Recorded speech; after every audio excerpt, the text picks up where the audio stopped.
Breaking news Kaleshwaram నివేదికలోని అంశాలపై విచారణకు SIT ఏర్పాటు చేయాలని ప్రభుత్వం నిర్ణయించింది. బాధ్యులపై చర్యలకు క్రిమినల్ ప్రాసిక్యూషన్ చేయనుంది సిట్. ఒక డిజి స్థాయి అధికారితో సిట్ ఏర్పాటు చేయనుంది. నిపుణులతో కూడిన సభ్యులతో సిట్ ఏర్పాటు చేసే అవకాశం కనిపిస్తోంది.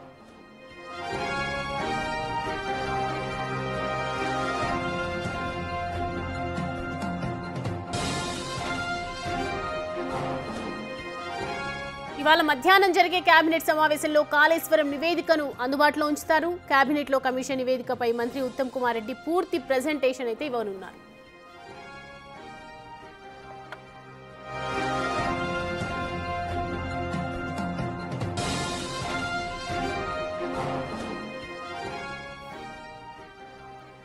కాళేశ్వరం నివేదికలోని అంశాలకు సంబంధించి పూర్తి విచారణకు సిట్ ఏర్పాటు చేయాలని ఒకవైపు ప్రభుత్వం నిర్ణయించింది. బాధ్యులపై చర్యలకు క్రిమినల్ ప్రాసిక్యూషన్ చేయనున్నది సిట్. ఒక డీజీ స్థాయి అధికారితో సిట్ ఏర్పాటు చేయబోతోంది. నిపుణులతో కూడిన సభ్యులతో సిట్ ఏర్పాటు చేసే అవకాశం కనిపిస్తోంది.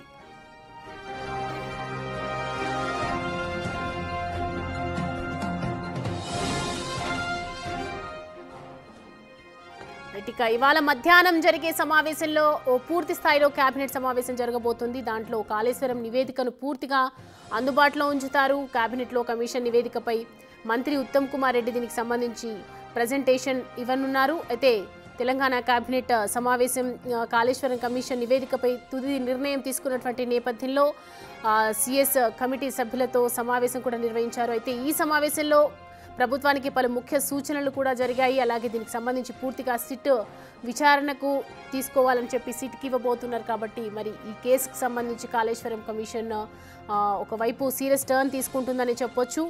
పూర్తిగా దీనికి సంబంధించి మరి సిట్ ఏం చేయబోతోంది, కాళేశ్వరం ప్రాజెక్టుకు సంబంధించి జరిగినటువంటి అవినీతికి మరి ఏ విధంగా ముందుకు వెళ్ళబోతోంది, ఒక్కసారిగా సిట్కి ఇవ్వాలన్న ఆలోచనతో ప్రజెంట్ అయితే ఏం చేయబోతోంది అనేది ప్రస్తుతం ఉత్కంఠగా మారిందని చెప్పొచ్చు.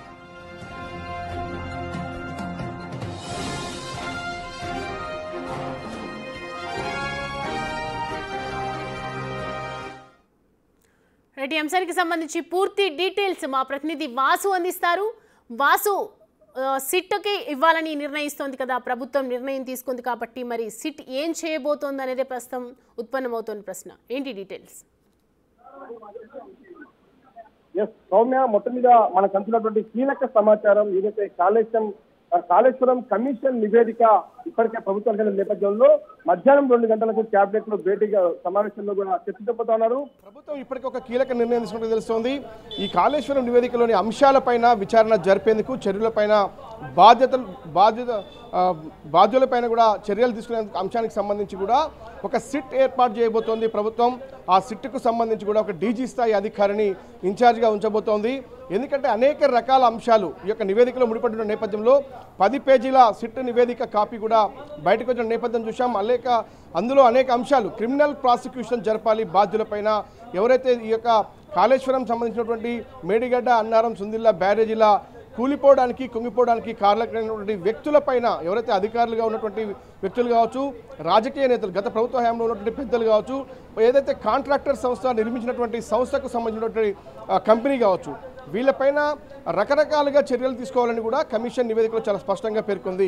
క్రిమినల్ ప్రాసిక్యూషన్కు సంబంధించి అంటే ఒక పోలీస్ స్థాయి, డీజీ స్థాయి అధికారిని ఏర్పాటు చేసి దీనిపైన కేసు నమోదు చేసి అవసరమైతే అరెస్ట్ చేయాలి, రిమాండ్కు తరలించాలి అన్న అంశానికి సంబంధించి కూడా క్రిమినల్ ప్రాసిక్యూషన్ జరపాలి అని కూడా ప్రభుత్వం భావిస్తూ ఉంది. దీనికి సంబంధించి చాలా క్లియర్గా కూడా కాళేశ్వరం కమిషన్, జ్యుడిషియరీ కమిషన్ ఇచ్చినటువంటి నివేదికలు కూడా స్పష్టం చేసినటువంటి నేపథ్యంలో కూడా ప్రభుత్వం ఇప్పటికే ఒక నిర్ణయం తీసుకున్నట్టుగా తెలుస్తూ ఉంది. సిట్ ఏర్పాటుకు దాదాపుగా ప్రభుత్వం సిద్ధమైనట్టుగా తెలుస్తోంది. అయితే ఇందులో ప్రాజెక్టు డిజైన్తో పాటు లొకేషన్ మార్పుతో పాటు నిర్మాణం, అంచనాల పెంపుకు సంబంధించినటువంటి వ్యవహారాలు, అంటే ఈ 4 వ్యవహారాలకు సంబంధించి కూడా అనేక తప్పిదాలు జరిగాయని ప్రస్తుతం ప్రభుత్వం భావిస్తూ ఉంది. ఇదే అంశాన్ని నివేదికలు కూడా స్పష్టం చేసింది. కాబట్టి ఎవరెవరు కారకులయ్యారు, ప్రభుత్వం పెద్దలుగా ఉన్నటువంటి ఎవరైతే మాజీ ముఖ్యమంత్రి కేసీఆర్ ఉన్నారో ఆయన అన్ని తానే నిర్ణయాలు తీసుకున్నారు. ఆయన పూర్తిగా బాధ్యత వహించాల్సి ఉంటున్నటువంటి అంశాన్ని నివేదికలో స్పష్టం చేశారు. ఇక హరీష్ రావు, ఆయన ఇరిగేషన్ శాఖ మంత్రిగా ఉండి సిడబ్ల్యూసి నివేదికలు కానీ లేదంటే నిపుణుల కమిటీ నివేదికలు కానీ ఎక్కడా పట్టించుకున్న దాఖలాలు లేవు అన్న అంశాన్ని నివేదికలు స్పష్టం చేశారు. ఇక మిగతా అంశాలకు సంబంధించి నగదు చెల్లింపుల విషయంలో ఒక కంపెనీకి సంబంధించి కూడా 68 కోట్ల రూపాయలు రికవరీ చేయాలని కూడా స్పష్టం చేసింది. ఇక ఎల్ఎన్టీ సంస్థకు సంబంధించి నిర్మాణాలు చేపట్టిందో మేడిగడ్డ బ్యారేజీ, సుందిల్లా అన్నారం బ్యారేజీలకు సంబంధించి కూడా వాటి రీకన్స్ట్రక్షన్ సంబంధించి కూడా చేయాల్సినటువంటి బాధ్యత వాళ్ళే తీసుకోవాలని చెప్పింది. మరొక పక్క కొంతమందితోటి అధికారులకు సంబంధించి కూడా క్రిమినల్ ప్రాసిక్యూషన్ వాళ్ళని అరెస్ట్ చేయాలి, వాళ్ళ ఆదాయానికి మించిన ఆస్తులపైన దర్యాప్తు జరగాలి, ఆస్తుల రికవరీ చేయాలి అన్న అంశాన్ని కూడా స్పష్టం చేసిన నేపథ్యంలో ఖచ్చితంగా కూడా ఒక పెద్ద దర్యాప్తు సంస్థ అవసరం కనిపిస్తోంది ఇక్కడ. ఎందుకంటే దాదాపు 50 నుంచి 60 మంది పైన కూడా చర్యలు తీసుకునే అవకాశం చాలా స్పష్టంగా కనిపిస్తున్నటువంటి నేపథ్యంలో కూడా ఒక డీజీ స్థాయి అధికారితో కూడా ఒక ఐపీఎస్ స్థాయి సీనియర్ ఐపీఎస్ అధికారి ఒక సిట్కి ఇన్ఛార్జిగా పెట్టి గతంలో మనం చూసాం అనేక కేసులకు సంబంధించి నయీం కేసు కావచ్చు, ఇతర పలు కేసులకు సంబంధించినటువంటి వ్యవహారంలో కూడా సిఐడిలోనే సిట్ ఏర్పాటు చేసినటువంటి నేపథ్యం చూసాం అనేక స్కామ్లకు స్కీమ్లకు సంబంధించి. కాబట్టి ప్రస్తుతం కాళేశ్వరంలో జరిగినటువంటి ఈ యొక్క నేరానికి సంబంధించి కూడా పూర్తి స్థాయిలో ఒక సిట్ను ఏర్పాటు చేయాలి, అది సుదీర్ఘ విచారణ జరిపే అవకాశాలు కనిపిస్తూ ఉన్నాయి. ఆ సిట్ పైన ఈరోజు క్యాబినెట్ ఒక నిర్ణయం తీసుకోబోతోంది. ఎందుకంటే మరి కాసేపట్లో జరిగేటువంటి క్యాబినెట్ సంబంధించి కూడా ఇరిగేషన్ శాఖ ఉత్తమ్ కుమార్ రెడ్డి ఆయన చాలా స్పష్టంగా ఎలాంటి నష్టం ప్రభుత్వానికి వాటిల్లింది, ఎలా అధికారాన్ని దుర్వినియోగం చేశారు, ఎలాంటి క్రిమినల్ చర్యలకు వాళ్ళు పాల్పడ్డారు, ఎలాంటి అవినీతికి పాల్పడ్డారు అన్న అంశానికి సంబంధించి కూడా పూర్తి స్థాయిలో ఈరోజు పవర్ పాయింట్ ప్రజెంటేషన్ ఉంటుంది. ఆ తర్వాత సిట్ ఇచ్చినటువంటి ఏదైతే నివేదికలు కూడా ఉన్నటువంటి అంశాలన్నిటిపైన కూడా ముఖ్యమంత్రితో పాటు మంత్రులు చర్చిస్తారు. చర్చల తర్వాత ఏదైతే కాళేశ్వరం పీసీకోస్ కమిషన్ చెప్పిందో ఆ నివేదికలో ఏముంది, ఖచ్చితంగా కూడా ప్రాసిక్యూషన్ జరగాల్సినటువంటి అవసరం ఉందన్న విషయాన్ని చాలా స్పష్టంగా చెప్పినటువంటి నేపథ్యంలో ఎవరెవరిపైన ఎలాంటి చర్యలు, గతంలో పనిచేసినటువంటి చీఫ్ సెక్రటరీ జోషితో పాటు మరోపక్క స్మితా సబర్వాల్తో పాటు కీలక అధికారుల పేరు, ఇరిగేషన్ శాఖలో ఉన్నటువంటి చీఫ్ ఇంజనీర్ వరకు ఉన్నటువంటి చాలామంది అధికారుల పేరు, హరిరామ్తో పాటు చాలామంది అనిల్తో పాటు అనేక మంది అధికారుల పేర్లు కూడా ప్రస్తావించింది. దాదాపుగా ప్రజాప్రతినిధులు కేసీఆర్తో పాటు హరీష్ రావుతో పాటు ఈటల రాజేందర్ కాకుండా ఐఏఎస్ అధికారులతో పాటు చీఫ్ ఇరిగేషన్ ఆఫీసర్లతో పాటు కలిపి మొత్తం 7 నుంచి 10 మంది పైన పేర్లు కూడా ప్రస్తావించి చాలా స్పష్టంగా పేర్కొంది. ఇక కింది స్థాయిలో ఏఈ నుంచి ఇరిగేషన్ ఇంజనీర్ నుంచి మొదలు పెడితే కూడా కీలక ఇంజనీర్ మొత్తం ఇరిగేషన్ శాఖకు సంబంధించి చీఫ్ ఇంజనీర్ వరకు కూడా కొన్ని పేర్లు ప్రస్తావించింది. దాదాపు 55 మంది పేర్లు కూడా ఉన్నట్టుగా తెలుస్తోంది. వీళ్ళందరిపైన కూడా చర్యలు తీసుకోవాల్సినటువంటి అవసరం కనిపిస్తూ ఉంది. కాబట్టే ఈరోజు కేబినెట్ సమావేశం ముగియగానే మంత్రులు మీడియా సమావేశాన్ని ఏర్పాటు చేసి ప్రభుత్వం తీసుకున్నటువంటి నిర్ణయానికి సంబంధించి కూడా ఒక సిట్ ఏర్పాటు చేయబోతా ఉంది. ఆ సిట్కి సంబంధించినటువంటి డీజీ స్థాయి అధికారులు ఉంటారు.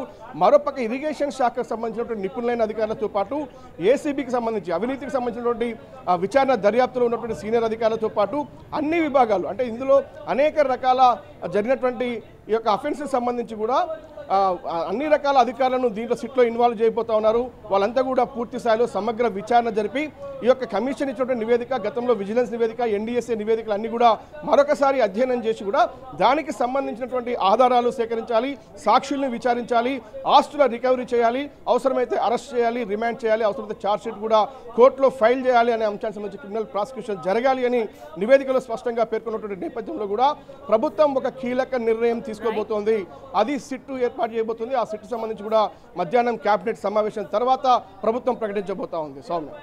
Right Vasu, thanks for the updates. Right, ఇక ఇవాళ మధ్యాహ్నం జరిగేటువంటి కేబినెట్ సమావేశంలో అసలు ఏం జరగబోతుంది, అధికారులు ఏం నిర్ణయం తీసుకోబోతున్నారు? ప్రస్తుతానికైతే సిట్ అధికారులకు అప్పగించాలని నిర్ణయించుకుంది. ఒకవైపు డీజీ పెద్ద పెద్ద ఆఫీసర్స్ని కూడా, చాలా సీనియర్ మోస్ట్ ఆఫీసర్స్ని కూడా దీంట్లో సమగ్ర విచారణ జరపాలని సిట్కి అప్పగించాలని ఒకవైపు అయితే డిసిషన్ తీసుకుంది. మరి ఏం జరగబోతుంది? కేబినెట్ కమిషన్ నివేదికపై మంత్రి ఉత్తమ్ కుమార్ రెడ్డి కూడా ఒకవైపు ప్రజెంటేషన్ ఇస్తారు. ఆ తర్వాత ఏం చేస్తారు అనేది చూడాలి.